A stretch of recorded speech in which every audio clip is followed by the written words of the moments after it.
I had a friend, a guy who I used to work with, at a real estate company. And he was like, hey man, can I ask you a question? You won't get offended? No. Is it true in your religion?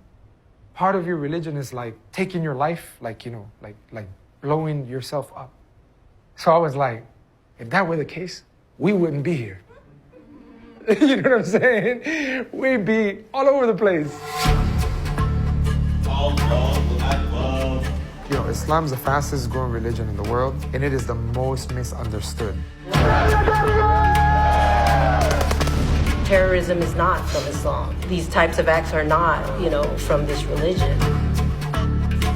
And that's when I really started getting an idea, what is Islam, how deep it was, and it wasn't what the media was portraying. When you embrace Islam, it's like this weight that you have has been lifted. Oh, you can breathe for the first time? Yeah, you just feel like... Why are Latinos converting, in your opinion? The statistics suggest that the Latino segment of the overall Muslim population is the fastest growing. They're leaving cultural Catholicism. They don't really understand what they're leaving. Thank you, my dear. How large is this movement? It's got to be at least 250,000. Wow. But it's growing. When Mexico sends its people, they're not sending their best. With all the racism and the xenophobia happening, where are the Catholic Christian leaders in this country really taking a strong stand on that? A lot of Latinos are saying, maybe Islam is offering something that Christianity doesn't offer. I'm worried. Absolutely, I'm worried. Islamic culture is extremely different.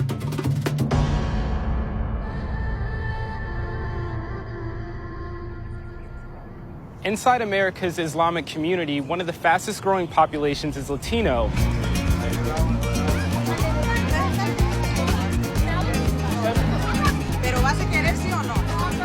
And the epicenter of that movement is here in Houston, Texas, home to not only one of the largest Latino communities, but also one of America's largest Muslim communities.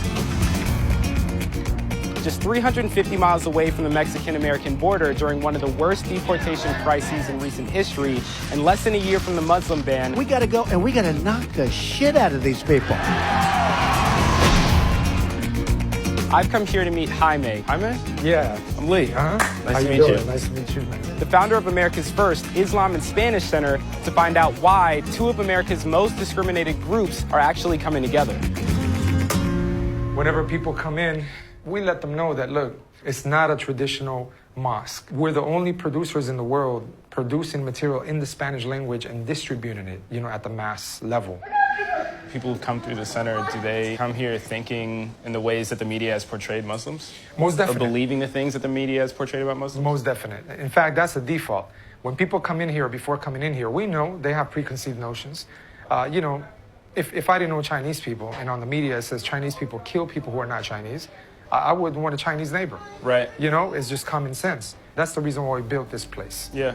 Getting rid of some of these misconceptions. Then they start thinking, why don't I know this stuff?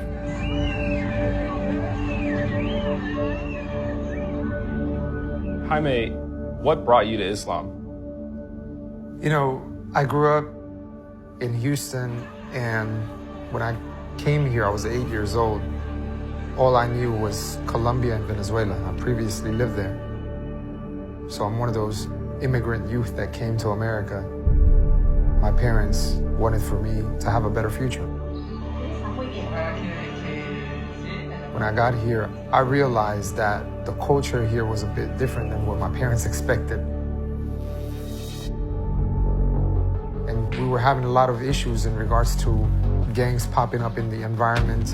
And there was some troubled times where, unfortunately, I saw some of my friends get killed, people getting strung out on drugs, and it was a survival mode. I looked for answers, and I looked at so many different religions.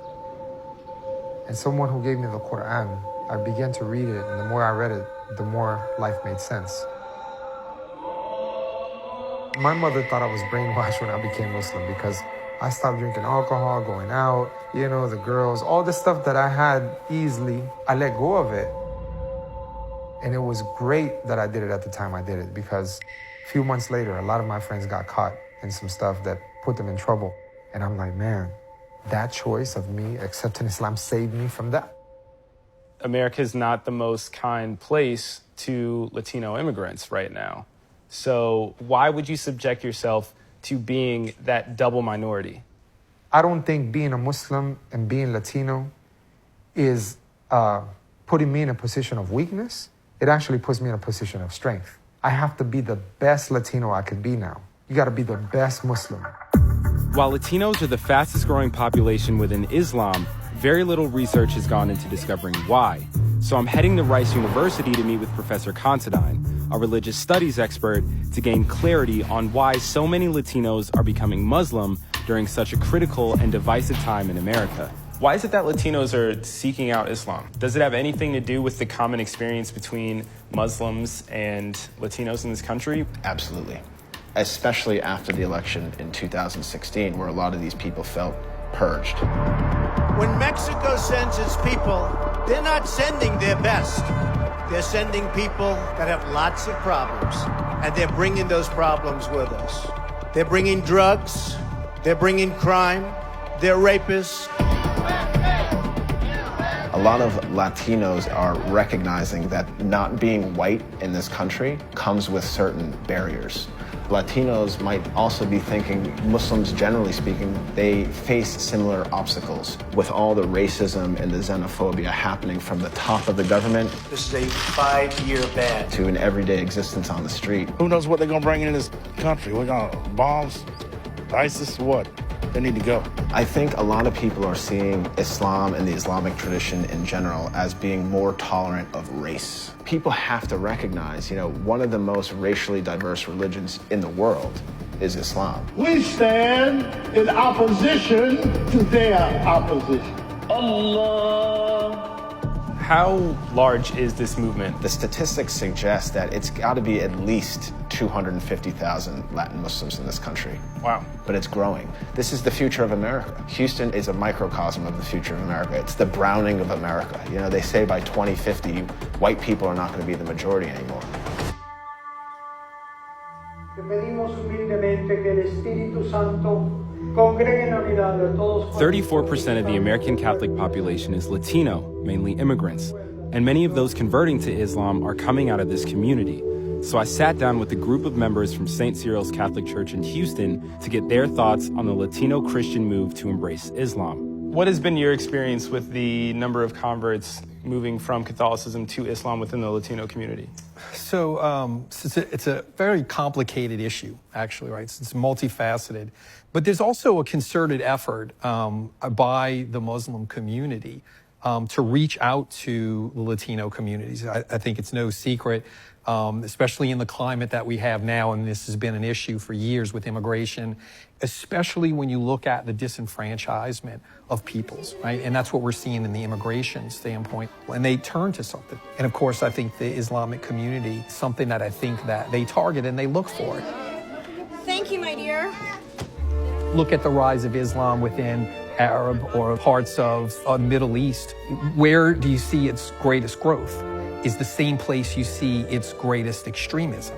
But you do feel as though they may placate to this demographic or have a... I do. I think it's a concerted effort. I do. But I'm worried. Really? I'm worried. Absolutely, I'm worried. I'm worried from an anthropological standpoint. Islamic culture is extremely different. We see what's happening in Europe. We see what's happening in England. How do you think they'll be received by the larger American community? Skepticism, I would say. Very skeptical. Very skeptical. Anyone who says that we target disenfranchised individuals, they don't know us. People who talk like this, they have an elitist mentality, possibly. How are we targeting? We're not targeting disenfranchised people. We're on digital media. So what room is this? So this is the brain, man, of the whole operation right here.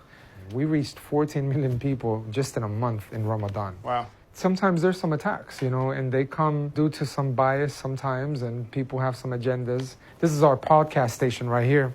I mean, had you had to contend with Islamophobia or racism because you were Latino?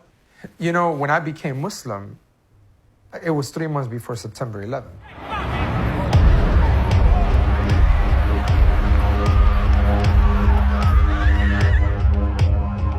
was one of the few Spanish speakers in the community. And so the Muslim community asked me to speak in front of the media, Univision, Telemundo, to explain about why Islam was not what people were thinking just happened over there, you know, with the Twin Towers. Y la gente se confunde y dice o piensa que las acciones de algunas personas representan a los musulmanes. You know, that some Colombians sold drugs doesn't make me a drug dealer because I'm from Colombia. That some Muslim goes and commits a wrong act of violence shouldn't make me feel bad about being Muslim. Friends and family, they were so emotionally charged regarding what happened over there in New York that they were like, how could you, right, be part of that? Is that the case for most Latinos converting?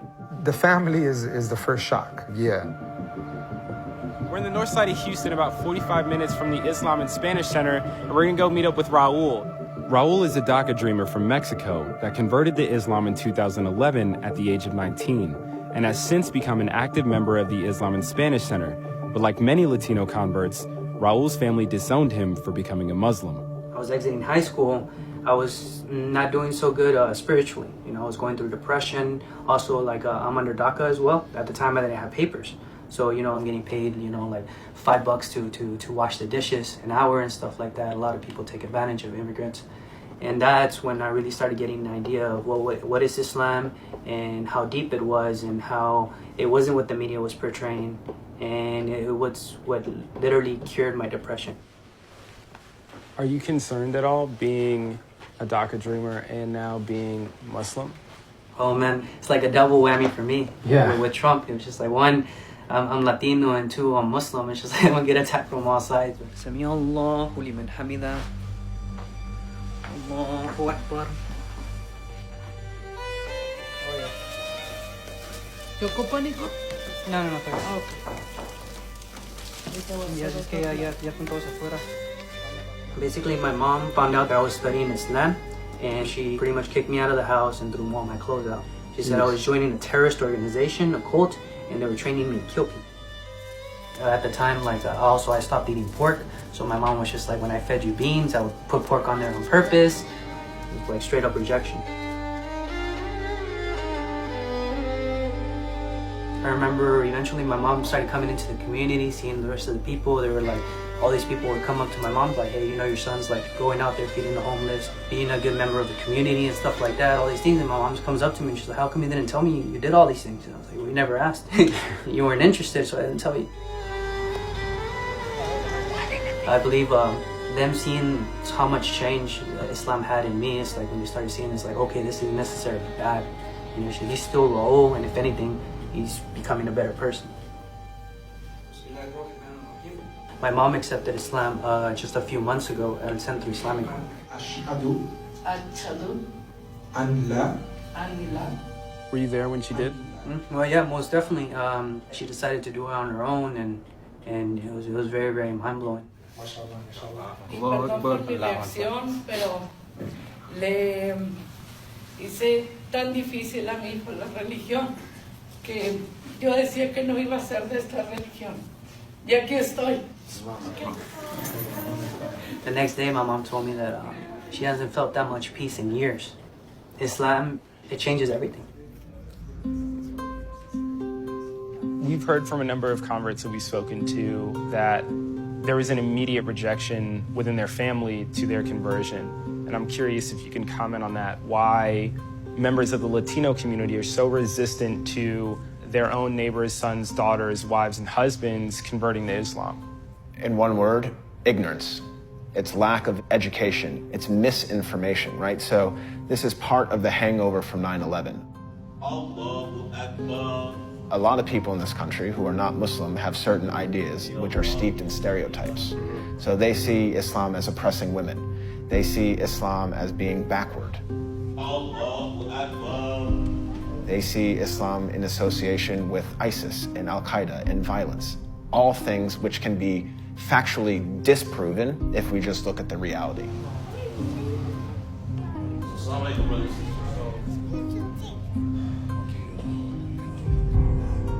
Today is the Muslim holiday of Eid, and for a number of the members of the Islam and Spanish Center, this is going to be their first major Islamic holiday. So we're going to go inside and meet some of the members of this community and find out what this transition has been like. Did you guys have any misconceptions about Islam or about Muslims before you became Muslim? Terrorists. Yes. Terrorists. My family makes jokes that my brothers mostly, they're like, oh, you're going to the masjid. Oh, they're teaching you to make bombs or something. Yeah. I'm like, no. Terrorism is not from Islam. These types of acts are not, from this religion. From what I knew before when I became a Muslim to now, yeah, it's totally different. How has Islam impacted your cultural identity? I'm still Puerto Rican, from when I wake up till I go to sleep. Something Mine similar was actually- happened. We still have our culture, we still have our language and everything. I'm still Mexican. I still like the same food. I still eat all of y'all food. And I just, my faith has changed. One of the things that I think that we're going to see at some point is probably a backlash into the fact that in Islamic communities, when you grow up with that, you grow up with Sharia law. When you say Sharia law, you mean like separation of genders, things like separation of genders, some of the things, they even brought that out. Well, why would women go to such what they seem as a more oppressive? One of the interesting things is that reading some of these young women is they love wearing the hijab. What does it represent? It represents modesty and a sense of purity. It is what I feel like is they feel like when they go to Islam, they're hitting the reset button. Really, and this is something that Islam does do, and it's sort of a demonizing of white culture. So do you think that conversion is a misguided decision? I do. I think it's a lack of understanding what they're leading.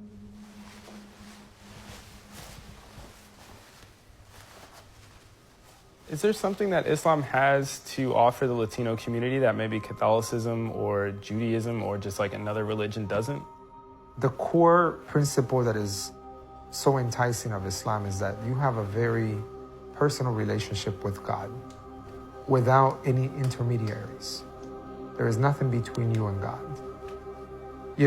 Traditional ways of teaching religion has been because I said so, right? Because my father did so. But when you look at Islam, you're encouraged to ask questions in order to leave doubt. Brothers and sisters, many of us came to the United States from immigrant parents. How many youth came to America and lost their way? How many lost lives because of the choices that were made? How can someone look, living as a Muslim, as a minority in America right now, and look at what's being said in the mainstream, look at what they're saying, look at the way they're talking about us, look at what they think. How many of us put ourselves in that situation? Is that of a victimized mentality? Or how many of us look at these circumstances and say, you know what, these are just challenges in life. I'm gonna head forward and I'm gonna deal with this in the best of ways. America at its foundation is a land of religious freedom, and it's a country that was built by immigrants. But in today's political climate, Muslims seeking religious acceptance are being discriminated against, just like the immigrants seeking a new home. Allahu Akbar. Ironically, this intolerance and oppression has brought these groups together, and from that shared trauma, a supportive and accepting community is growing.